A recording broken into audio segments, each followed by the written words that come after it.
Thanks for checking out another clip of the Cashflow Contractor. We'd love to have you as a part of our audience. Click subscribe wherever you get your podcasts. Finding your target number.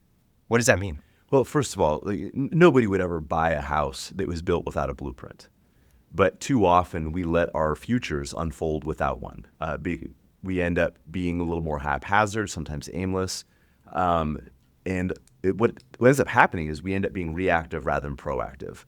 And there's a world of difference between somebody who is proactively building on a strategy towards a specific outcome and somebody who is just collecting investments or collecting materials over their lifetime. And a lot of people aren't even doing that. They're not doing anything for the future. But we want people to be proactive and strategically building. And it's funny that you guys started this off on this kind of this age conversation. Yeah. We were just watching some NFL games over the weekend, and my kids were watching this kicker who's like 39 years old, and they're like, "Why is he even out there? Like, he's so old, he needs to retire." And I'm like, I don't know why I don't get it either. I'm thinking like, when this guy was born, I was already 5, so like I'm older than everybody out on the field now. But I think that's what happens with planning for the future is this. You just said it. Like we know we need to have a plan, Khalil, for the future, but it's not urgent. So it's easy to push that off to next week, and that becomes next month, that becomes next year, and pretty soon we're 55 years old. We want to retire in 5 years, and we don't have a plan. So to wrap up that long-winded answer, it's coming up with a strategic target for where you want to be, what you want your life to look like, and then reverse engineering that into today so you can line up your actions, your choices, and behaviors with where you want to be in the future. What you just said about postponing it and later, one of the things that we like to say is oil change and fill your car with gas.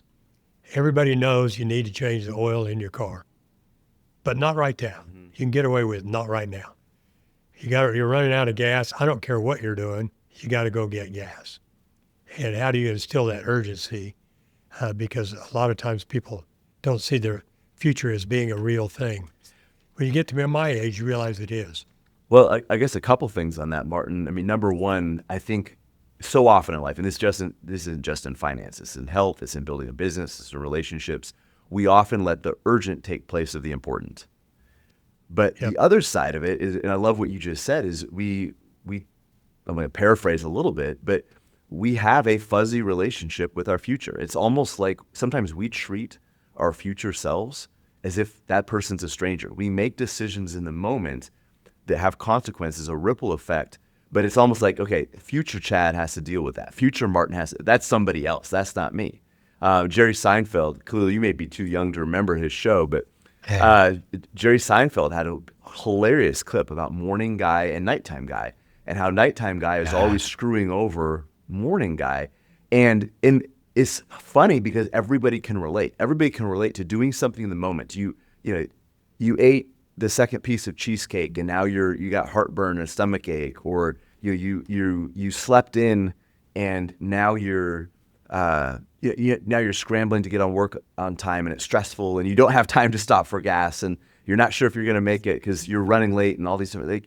And sometimes we make decisions for the future that harm our future, and that future is only 10, 15 minutes or maybe a few hours ahead.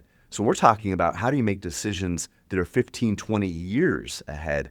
That's a lot more difficult. So I think part of this, guys, is creating a closer relationship with our future. Then it's easier to serve our future selves instead of stealing from our future selves.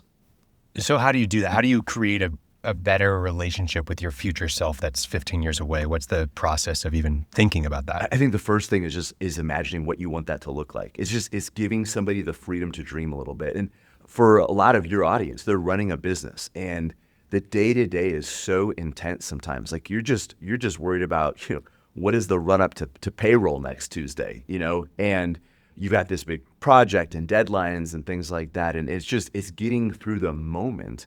And we forget to sit back and say, well, where's all this energy going? What do I want my life to look like in 10, 15 years? Who do I want to be spending it with? What do I want to look like? I mean, what's my health going to be like?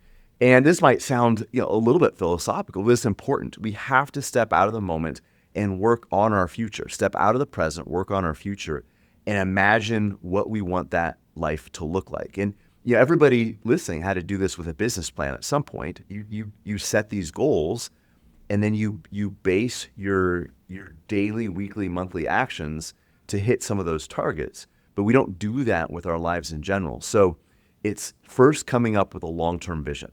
And just like a blueprint, this is flexible. So, when my wife and I, we built a house about 6 years ago, and we changed so many things. And in fact, the joke is the only thing that survived the building process was the flooring. Everything else got changed. The counters, the cabinets, even the dimensions. A lot of the rooms shifted. We changed our garage layout.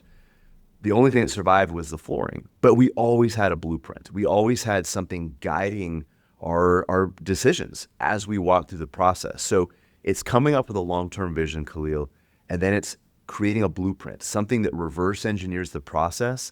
Because even though that long-term goal for our house changed, we always had a plan that we could align ourselves with, saying, okay, here's what we're doing today and this week and in this month.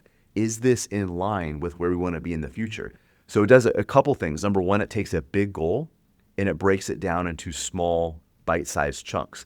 The other thing it does is it keeps the present and the future equally relevant. And let me give you a financial example of what I mean by that. So let's say that we've got a really cool tool called the Find Your Number, or Identify Your Target is kind of the idea, but the Find Your Number exercise, so people can identify their personal financial independence target, the amount of invested assets they'll need to live comfortably without producing their own paycheck anymore.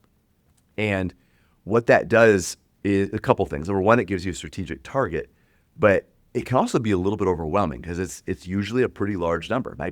For most people, it's going to be in the millions. And that can, again, seem like my future problem. If I need $3 million of invested capital to retire comfortably, it can be overwhelming. That's future Chad's problem.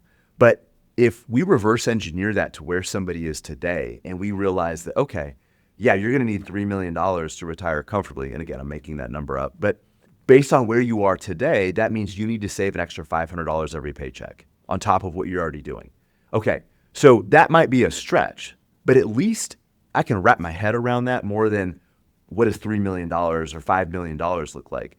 And now every day matters. I'm not so worried about having $3 million invested by the time I'm 60. I've got to figure out how to carve out an extra $500 from every paycheck. So every single day is now relevant. It's not a 30-year problem or even a 15-year problem.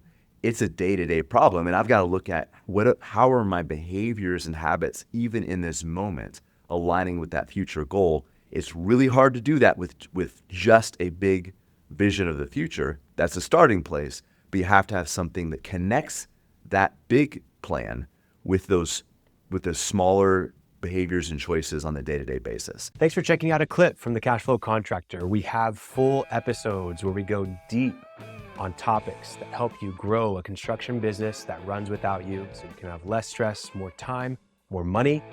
Now, we've got other videos, other clips, but if you want to check out the full episode for this clip, you can click wherever our editor put it. It might be here, might be there, might be over my face, I don't know. But thank you for checking us out. We'd love to have you as a part of our audience. So subscribe or check out a full episode wherever you get podcasts.